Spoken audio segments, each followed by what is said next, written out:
कि आपने जैसे गोंडी धर्म का जिक्र किया कि तमाम आदिवासी लोग इसे, क्योंकि जो भारत में संविधान में और जातियों के तौर पर अनुसूचित जनजाति के तौर पर अधोसूचित है और तमाम जातियां उसमें जनजाति हैं, ये मानकर चला जाता है कि हिंदू धर्म में ही आता है।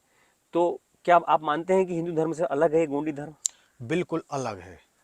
गोंडी धर्म और हिंदू धर्म में इतना अंतर है जितना धरती और आसमान का। और इसे 14 करोड़ 80 लाख किलोमीटर बताए हैं धरती और आसमान की दूरी को विद्वानों ने। तो बिल्कुल इतनी ही दूरी समझ लो। अब आप समझ लो ना कि हमारी मैं भावर पढ़वाऊंगा किसी की तो ऐसा घुमाऊंगा, और पंडित जी यदि पढ़ाएगा तो वो ऐसा घुमाएगा जी। हम हमारी बर वधुओं की जोड़ी मिलान करण किलान लगन निकालन किलाना, हम कोरी परैया में पानी रख करके और अनाज के दाने छोड़ करके उनको मिलाते हैं नाम से। जब वो दाने मिल जाते हैं तब उसको पक्की मानते हैं, नहीं तो नहीं मानते। तो हम प्रकृति के आधार पर उसके आधार पर चलते हैं, पंचांग के आधार पर चलते हैं, वो कैलेंडर के माध्यम जी से जी चलते जी जी हैं, जी।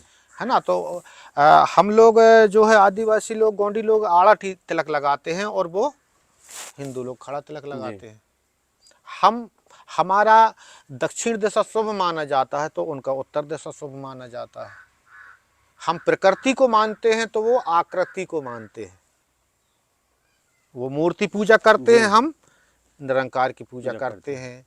तो ये तो स्पष्ट अलग है बिल्कुल, तो कहने की कोई बात तमाम धर्मों में हम देखते हैं कि एक किताब होती है, कोई धार्मिक ग्रंथ होता है। तमाम, आप हिंदू में भी देखेंगे तमाम धार्मिक ग्रंथ हैं, इस्लाम में भी है, क्रिश्चियंस में भी है, लेकिन फिर गोंडी धर्म की धार्मिक किताब नहीं है, कोई लिखित चीज़ें नहीं है। नहीं। लिखित में कुछ भी नहीं है।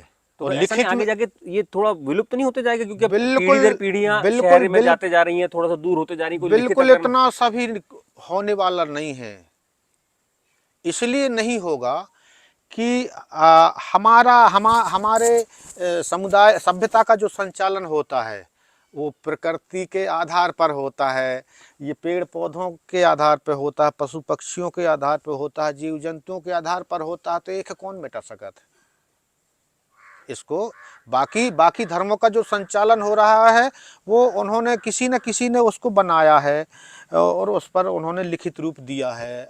हमें लिखित की ज़रूरत ही नहीं है। हम जब हमारे पास नहीं थी साहित्य तब भी हम इसी व्यवस्था से चलते थे जिस व्यवस्था का हम आज प्रचार प्रसार कर रहे हैं।